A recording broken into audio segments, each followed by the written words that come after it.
Hi hello నమస్తే welcome back to exams tutorial.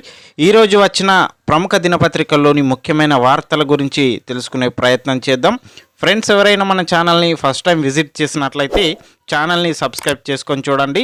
మేము పెట్టే డైలీ జాబ్ అప్డేట్స్ని అలాగే ముఖ్యమైన కరెంట్ అఫైర్స్ని నోటిఫికేషన్ రూపంలో అందుకోండి.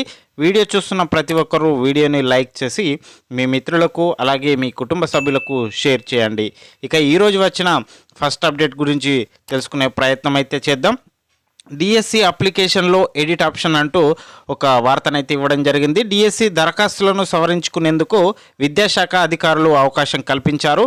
తాజాగా టెట్ రిజల్ట్ రిలీజ్ కావడంతో ఆ మార్కులను యాడ్ చేసేందుకు ఛాన్స్ అయితే ఇవ్వడం జరిగింది. టెట్ స్కోర్తో పాటు అప్లికేషన్లో ఏవైనా తప్పులున్నా ఎడిట్ చేసుకోవచ్చని వెల్లడించారు. ఈ అవకాశం ఈ నెల 20 వరకు ఉంటుందని చెప్పారు. కొత్తగా డిఎస్సికి అప్లై చేసుకునేవారు ఈ నెల 19 వరకు ఫీజు చెల్లించేందుకు అవకాశం ఉండగా 20 తేదీ వరకు దరఖాస్తు చేసుకునే ఛాన్స్ ఉంది. ఇప్పటి వరకు 2.5 లక్షలకు పైగా అభ్యర్థులు అయితే డిఎస్సికి అప్లై చేసుకోవడం జరిగింది. తెలంగాణ ప్రభుత్వం డిఎస్సి నోటిఫికేషన్కు సంబంధించి ఎడిట్ ఆప్షన్ అయితే ఇవ్వడం జరిగింది. ఆ ఎడిట్ ఆప్షన్లో టెట్లో వచ్చిన మార్కులను యాడ్ చేసుకునేందుకు అలాగే ఏవైనా తప్పులుంటే సరిదిద్దుకునేందుకు అవకాశం అయితే ఇవ్వడం జరిగింది. ప్రతి ఒక్కరూ ఈ అవకాశాన్ని సద్వినియోగం చేసుకోవాలని కోరుకుంటున్నాను. నెక్స్ట్ అప్డేట్ చూసుకున్నట్లయితే డిగ్రీలో 40 నుంచి 45% మార్కులున్న ఉపాధ్యాయ పోస్టులకు అర్హులే అంటూ ఒక ఆర్టికల్ అయితే రావడం జరిగింది. ఉపాధ్యాయ పోస్టులకు దరఖాస్తు చేసుకునే అభ్యర్థులకు సర్కారు శుభవార్త చెప్పింది. దరఖాస్తు చేసుకోవడానికి కావాల్సిన కనీస మార్కుల శాతాన్ని కుదిస్తూ నిర్ణయం తీసుకుంది. దీనికి సంబంధించి విద్యాశాఖ కార్యదర్శి బుర్రా వెంకటేశం గురువారం ఉత్తర్వులు కూడా జారీ చేశారు. ఇప్పటి వరకు స్కూల్ అసిస్టెంట్, భాషా పండిట్లు, ఫిజికల్ ఎడ్యుకేషన్ టీచర్లు వంటి పోస్టులకు జనరల్ కేటగిరీ అభ్యర్థులకు డిగ్రీలో కనీసం 50% మార్కులు, బీసీ, ఎస్సీ, ఎస్టీ వంటి ఇతర కేటగిరీ అభ్యర్థులకు డిగ్రీలో 45% మార్కులు ఉండాలన్న నిబంధన ఉండేది గతంలో. అయితే దానిని తాజాగా జనరల్ అభ్యర్థులకు 40% ఎస్సీ, ఎస్టీ, బీసీ ఇతర కేటగిరీలకు కుదిస్తున్నట్లు ఉత్తర్వుల్లో పేర్కొనడం జరిగింది. జాతీయ ఉపాధ్యాయ విద్యా మండలి సూచనల మేరకు ఈ మార్పు చేసినట్లుగా పేర్కొనడం జరిగింది.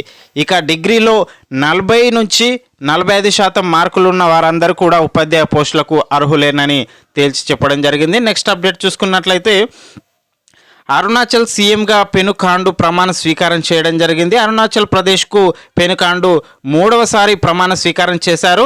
ఆయనతో పాటు డిప్యూటీ సీఎంగా చౌనా మోయిన్, అతనితో పాటు మరో 10 మంది మంత్రులు కూడా ప్రమాణ స్వీకారం చేయడం జరిగింది. ఈ మధ్య కాలంలో నియమితులైన సీఎంలు అలాగే కేంద్ర మంత్రులు, రాష్ట్ర మంత్రుల గురించి క్షుణ్ణంగా అధ్యయనం చేయాలి. డిఎస్సిలో దీనికి సంబంధించి 1 లేదా 2 మార్కులు వచ్చే అవకాశం ఉంది. నెక్స్ట్ అప్డేట్ చూసుకున్నట్లయితే national security adviser Ajit Doval నియమితుడు కావడం జరిగింది 3వసారి. అలాగే ప్రధాని ప్రిన్సిపల్ సెక్రటరీగా పీకే మిశ్రా కూడా రీఅపాయింట్మెంట్ అయ్యారు. ఈ మేరకు కేంద్ర ప్రభుత్వం గురువారం ఉత్తర్వులు కూడా జారీ చేసింది.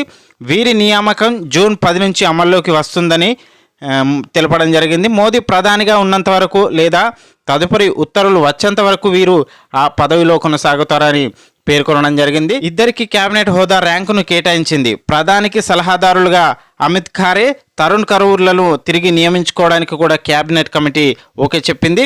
వీరు జూన్ 10 నుంచి వచ్చే 2 ఏళ్ల పాటు విధులు నిర్వహిస్తారని పేర్కొన్నారు.